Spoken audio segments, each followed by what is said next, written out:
Welcome to Tell Me More Stories Told as Podcast. Get ready for, well, an adventure. Maybe not through jungles or space, but definitely into the fascinating world of best-selling video games. Yeah, we're gonna ditch the dry lists today. Right, we're digging into the stories, the why behind these massive hits. Yeah. What makes a game just click with millions and millions of people. Exactly. We're talking global phenomena here. Games that have sold, honestly, unbelievable numbers. We want to look beyond just the figures. And our quest, if you will, starts with the undisputed champion right now, Minecraft. I mean, the numbers are just staggering. Oh, absolutely. It's the first game ever to sell over 300 million copies. That was confirmed back in October 2023. 300 million. It's hard to even picture that many people. That's more than the population of some really big countries. It really is. And it wasn't an overnight thing, released back in 2011, but its growth has been monumental. So what do you think is the core appeal there? Yeah. Why Minecraft? Well, I think a huge part of it is just the sheer freedom it offers. It's this, sandbox world. Right. Unlike games that guide you down a strict path, Minecraft just kind of drops you in and says, okay, what do you want to do? Build anything, explore anywhere. Exactly. That creativity, that player-driven experience, it seems to resonate really deeply with human nature, maybe. That need to build and explore. Yeah, it's almost like digital Lego, but infinite. Kinda, yeah. On a massive scale. Okay, so hot on its heels, though, is Grand Theft Auto V. Completely different beast. Oh, totally different. It's the only other game that's broken both the 100 and 200 million sales marks. Still enormous numbers. Yeah. And it's much more narrative-driven, right? A big story, characters. Definitely. If Minecraft is pure freedom, GTA V is about delivering this incredibly detailed, immersive world with, a really strong storyline and memorable characters. But still with that open-world freedom to mess around. Right. That's the key mix for Rockstar there, that freedom exists within this really rich, reactive world they've built. It's a different kind of escapism, maybe more cinematic. Okay, interesting contrast. Now, for something completely different again, the single-platform record holder. This one might surprise people. It's Wii Sports. Wii Sports. Nearly 83 million copies sold, but only on the Nintendo Wii. Yep. Mostly because it was bundled with the console for a long time, right? Yeah, exactly. Yeah. But still, 83 million. Who knew those little Mii's swinging tennis rackets would reach such heights? I think the genius there was, accessibility. It wasn't for hardcore gamers. No, not at all. It was for families, for people who'd literally never held a controller before.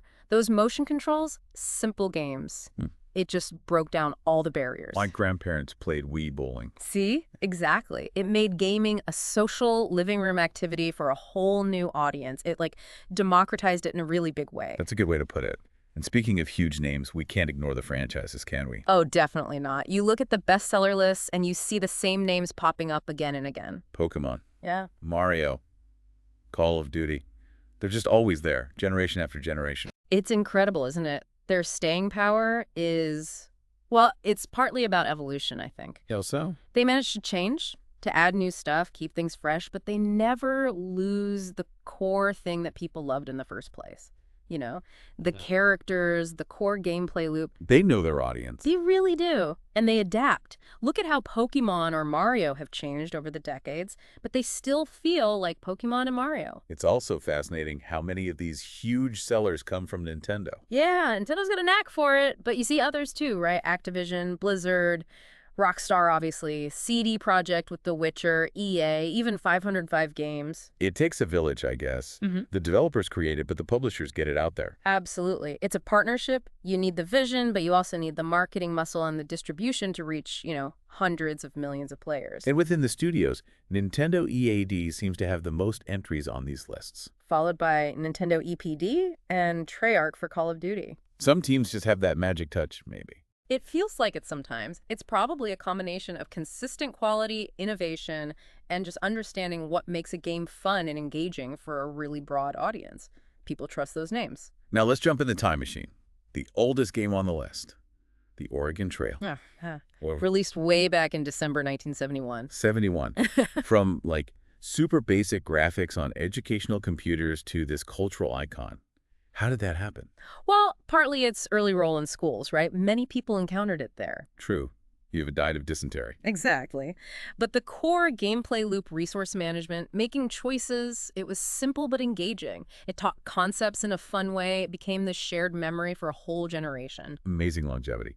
And then totally the opposite end, a game not even fully out yet when these lists are compiled sometimes. Black Myth, Wukong. Yeah, slated for August 2024 release, but pre-orders alone were apparently enough to make it on some lists or discussions. That's just wild. What does that tell us? It tells us about hype and the power of, amazing visuals and a really compelling concept based on mythology. People saw those trailers and just went, wow, I need this. Anticipation is a powerful force. Okay, here's a fun one. Bit of a debate starter.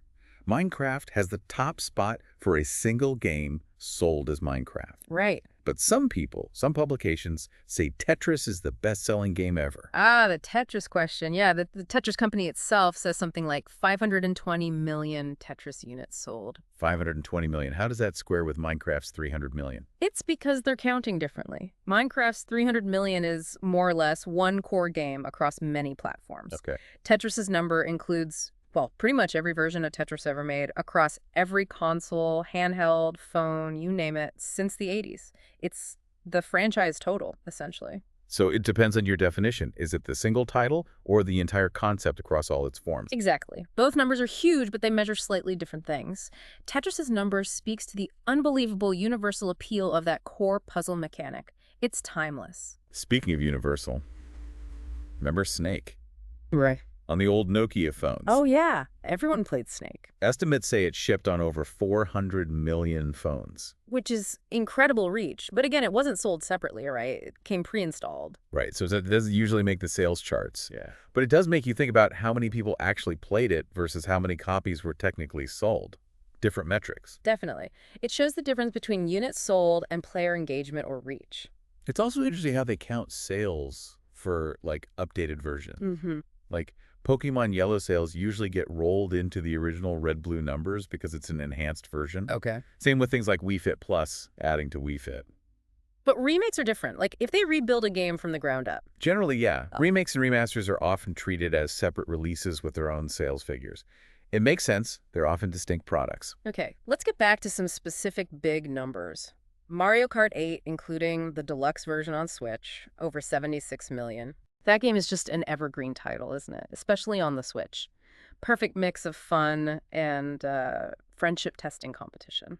Definitely. And you mentioned Pokemon earlier. The original red, blue, and yellow together. Also over 76 million. Just phenomenal start to that whole craze. That was the spark. It wasn't just a game. It became this huge cultural thing, the anime, the cards, everything. Then there's PUBG. Nah. Battlegrounds. 75 million sales. Really put Battle Royale on the map in a huge way. It really did. It wasn't the very first, maybe, but it was the one that exploded and defined the genre for a while. That tension, the scale, it just clicked. Red Dead Redemption 2, over 70 million. That world is just incredible. Oh, the detail in that game, the story, the atmosphere, people just get lost in it. It's a testament to Rockstar's world building. Okay, here's one I found surprising. Terraria. You know, the 2D kind of like Minecraft game? Yeah, great game. More focus on combat and bosses sometimes. It sold over 60.7 million copies. Yeah. That's more than the original Super Mario Bros. On the NES. Wow, really? That's huge. What an amazing success for an indie game, essentially. It shows you don't need to be 3D photorealistic to capture millions. Totally. And sticking with creation, The Sims. The original game sold 65 million. 65. Just letting people build houses and control little virtual people. And The Sims 4 has added another 36 million on top of that. That franchise just keeps going. People love playing God, I guess. Or just designing nice kitchens. It taps into that creativity and storytelling impulse again. Yeah, it's just amazing looking at the variety here. Sandboxes, shooters, RPGs, racing, sports. There's no single formula. Nope. Just great execution, understanding the audience, and maybe a bit of lightning in a bottle sometimes. Each one has its own story. Hey there. Just jumping in for a second. If you're enjoying this deep dive, kind of geeking out with us about the stories behind these huge games, Which we hope you are. then make sure you hit that subscribe button for Tell Me More Stories Told as podcast. We do this kind of stuff regularly, digging into fascinating topics, and you really don't want to miss out. Okay, where were we? Continuing down the list of mega hits. Human! Fall flat. Over 55 million sold. The wobbly physics game. That one seemed to get big through streamers, right? It's Yeah. hilarious to watch. Yeah, that shared experience, the emergent comedy from the physics, it was perfect for YouTube and Twitch. Great example of how games find audiences now. And then a classic casual game. Bejeweled. 50 million. Match 3 puzzle madness. Simple, addictive, and just, everywhere for a while. It showed the power of the casual market. Definitely paved the way for a lot of mobile games. For sure. And then you have Overwatch, another giant team-based shooter, really distinct heroes. Huge in esports, too. Great character design. Very strategic gameplay. Absolutely. It carved out its own space in that competitive scene. Okay, back to single-player epics. The Witcher 3, Wild Hunt. Over 47 million. Yeah. Universally acclaimed, pretty much. Just a benchmark for open-world RPGs, wasn't it? Amazing story, characters you cared about, a world that felt alive. CD Projekt really delivered. Toss a coin to your Witcher. Yeah, incredible game. And speaking of worlds people got lost in, Animal Crossing. New Horizons. Also over 47 million, mainly on the Switch. That game was such a phenomenon, especially when it launched in early 2020. Oh, the timing was uncanny, wasn't it? It provided this calm, creative, social escape right when the world needed it most. Building your little island paradise. Yeah, it really hit a nerve. Back to the Wii, quickly. Wii Fit sold over 43 million. With the balance board, yeah. Again, expanding the idea of what a game could be, getting people active. And Wii Sports Resort, the sequel, added another 33 million. That console was just a monster for Nintendo. It really tapped into a massive, previously underserved market. We mentioned Call of Duty already, but it's worth repeating multiple Black Ops games, multiple Modern Warfare games, each selling tens of millions. It's just a behemoth. They've honed that fast-paced multiplayer, the big cinematic campaigns. They deliver what their massive audience expects, year after year. It's great to see indie games hold their own too. Stardew Valley. Ah, yes. The charming farming sim. Yeah. Such a success story. Proves you don't need a $100 million budget. Just one person's passion project, essentially, that resonated with millions. What are its numbers like? They must be significant if it's in this discussion. They are, though maybe not in the absolute top tier we've been discussing. It's sold well over 20 million, maybe closer to 30 million now across all platforms. Right. Which for an indie game developed initially by one person is absolutely phenomenal. It definitely deserves mention for its impact. Right. Incredible achievement. And you still see classics holding on. Sonic the Hedgehog, Super Mario Bros. They keep getting re-released, bundled, and people keep buying them. They're iconic, foundational games. Their design holds up. The characters are timeless. They're part of gaming history. The Nintendo Switch, as we saw with Animal Crossing and Mario Kart, has been a real hit machine recently. Oh, yeah. Super Smash Bros. Ultimate huge seller. Zelda, Breath of the Wild redefined open-world games for many. Super Mario Odyssey, all massive hits on that one console. The Switch really has a strong library. It does. That combination of Nintendo's first-party quality and the hybrid console concept just works. And even newer games jump onto these lists quickly now. Hogwarts Legacy. Yeah, huge launch. Shows the power of a beloved franchise combined with a solid, immersive, open-world experience people were craving. It really is amazing, the sheer variety.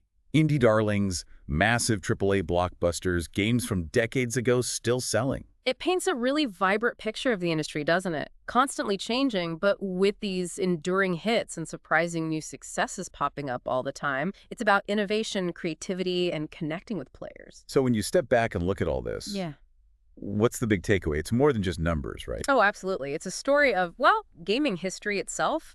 It shows how technology has evolved, how player tastes have changed, but also how fundamental things like creativity, competition, storytelling, how those always resonate. From Minecraft's blocks to The Witcher's gritty world, they've all made a huge cultural impact. Undeniably. Think about how these games have maybe impacted you listening right now. Or maybe there's a genre here you haven't tried, and now you're curious. Yeah, what do you think makes a game truly connect with so many people? Is there one secret ingredient? I doubt it's just one thing. Maybe it's the gameplay innovation, or a story that grabs you. Yeah. Or maybe it's the social side, playing with friends. It's probably a mix, different for each hit game. And we've really only, skimmed the surface today. Yeah. Behind every one of these titles, there are amazing stories. Development struggles, unexpected hits, passionate fan communities. Definitely. It's worth digging into the history of games you love. You often find some really fascinating stuff. So a final thought maybe, looking forward. What's the next game that could join this list? Yeah. What kind of innovation or trend might lead to the next 100 million seller? That's the big question, isn't it? With VR, AI, new platforms, Yeah. who knows what the next massive phenomenon will look like? It's exciting to think about. It really is. Well, thank you for joining us on this adventure through the charts on Tell Me More Stories Told as podcast. Been a pleasure. Until our next deep dive, keep exploring those stories out there.